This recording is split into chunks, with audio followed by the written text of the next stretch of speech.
बिस्मिल्लाहिर्रहमानिर्रहीम, अस्सलाम वालेकुम। वेलकम टू माय चैनल दावत इस्लाम। मैं हूं आपका दोस्त शफकत अली ऑफिशियल।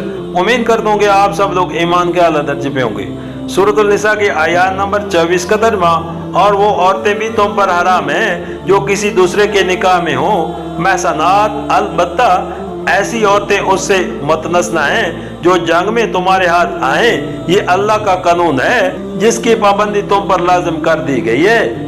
उनके माँ सिवा जितनी औरतें हैं उन्हें अपने अहवाल के जरिए से हासिल करना तुम्हारे लिए हलाल कर दिया गया है, बशर्ते के इशारे निकाह में उनको महफूज करो, ना ये कि आजाद शहवत जानी करने लगो।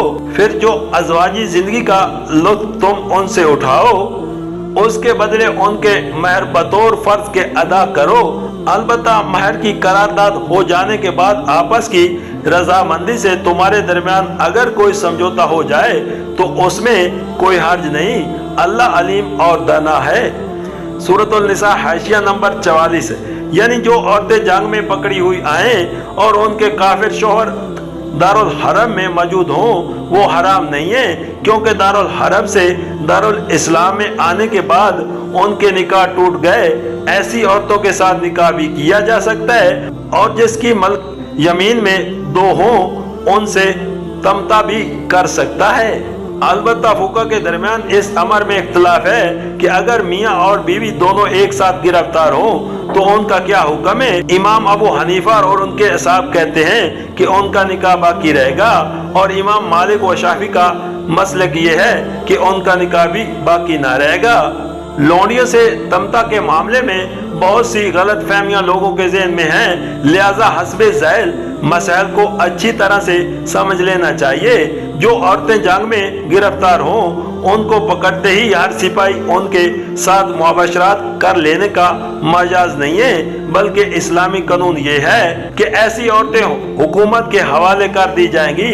हुकूमत को इख्तियार है कि चाहे उनको रिहा कर दे, चाहे उनसे फिदिया ले जाए, उनका तबादला उन मुसलमान कैदियों से करे तो दुश्मन के हाथ में हो, और चाहे तो उन्हें सिपाहियों में तकसीम कर दे। एक सिपाही सिर्फ इस औरत ही से तमन्ना करने का मजाज है जो हुकूमत की तरफ से बाकायदा उसकी मुल्क में दी गई हो। जो औरत इस तरह किसी के मुल्क में दी जाए उसके साथ भी उस वक्त तक मुबाशरात नहीं की जा सकती जब तक कि उसे एक मर्तबा अयाम माहवारी न आ जाए और ये इत्मीनान न हो ले कि वो हामला नहीं है। इससे पहले मुबाशरात करना हराम है, और अगर वो हामला हो तो वाज़ेह हमल से पहले भी मुबाशरात नाजायज है। जंग में पकड़ी हुई औरतों से तमता के मामले में ये शर्त नहीं है कि वो अहले किताबी में से हो, उनका मज़हब ख्वाह कोई हो। बहरहाल जब वो तकसीम कर दी जाएंगी तो जिनके हिस्से में वो आए वो उनसे तमता कर सकते हैं। जो औरत जिस शख्स के हिस्से में दी गई हो सिर्फ वही उसके साथ तमता कर सकता है, किसी दूसरे को उसे हाथ लगाने का हक नहीं है। उस औरत से जो औलाद होगी वो उसी शख्स की जायज औलाद समझी जाएगी जिसकी मुल्क में वो औरत है। उस औलाद के कानूनी हकूक वही होंगे जो शरीयत में सल्बी औलाद के लिए मुकर्रर हैं। साहिबे औलाद हो जाने के बाद वो औरत फरोख्त ना की जा सकेगी, और मालिक के मरते ही वो आपसे आप आज़ाद हो जाएगी। जो औरत इस तरह किसी शख्स की मालिक में आई हो, अगर उसका मालिक किसी दूसरे शख्स के निकाह में दे दे तो फिर मालिक को उससे दूसरी तमाम खिदमात लेने का हक तो रहता है, लेकिन शौहानी तलक का हक बाकी नहीं रहता।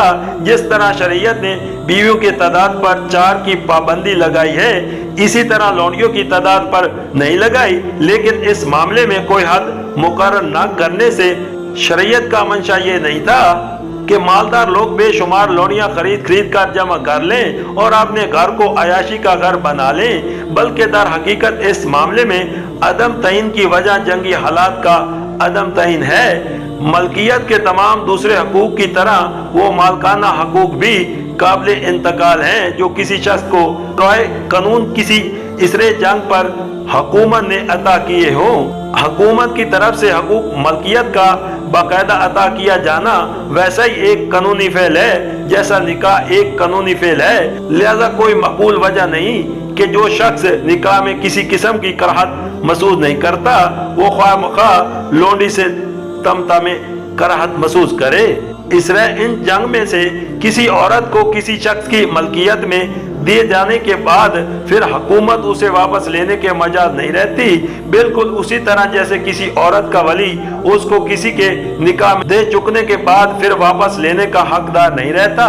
अगर कोई फौजी कमांडर माज वक्ती और आर्जी तौर पर अपने सिपाहियों को कैदी औरतों से शफानी प्यास बुझा लेने की इजाजत दे दे और माज कुछ वक्त के लिए उन्हें फौज में तकसीम कर दे, तो ये इस्लामी कानून की रूह से कतन एक नाजायज फेल है। इसमें और जना में कोई फर्क नहीं है और जना इस्लामी कानून में जुर्म है।